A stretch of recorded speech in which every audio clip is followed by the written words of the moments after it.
ఇదే మనం మెట్రోకి కానీ బస్సుకి కానీ రీఛార్జ్ చేయాల్సింది. ఇది కార్డు ఇక్కడ పెట్టాలి. ఇక్కడ పెట్టిన తర్వాత ఇక్కడ ఏటీఎం కార్డు కానీ లేకుంటే ఇక్కడ క్యాష్ కానీ ఇక్కడ కాయిన్స్ కావాలనుకుంటే ఇక్కడ. సో మనం ఎక్కడికి పోవాలో ఏం కదా అనేది డిస్టెన్స్ అనేది ఇక్కడ సెర్చ్ చేసుకోవాల్సి ఉంటుంది. ఇంకా పోతే కనుక ఇది గేటు. మనం ఏ పక్క పోవాలనుకునే దాన్ని బట్టి లోపల మనం పంచింగ్ చేసి వెళ్ళిపోవచ్చు. ఏ పక్క పోయినా ఒకటే మనం చూసుకొని వెళ్ళాల్సి ఉంటుంది. ఇది గేట్. ఇది పంచింగ్ కొట్టేసి గేట్ ఓపెన్ అవుతుంది. సేమ్ టైం ఆ పక్క మనం ట్రయల్ దిగినా కూడా అదే మాదిరి దిగాలన్నమాట.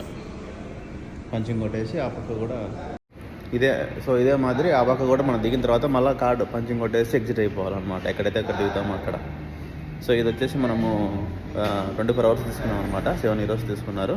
బస్ అయినా ట్రైన్ అయినా ఏదైనా ఎక్కచ్చు అన్నారు. చూద్దాము ఒకసారి.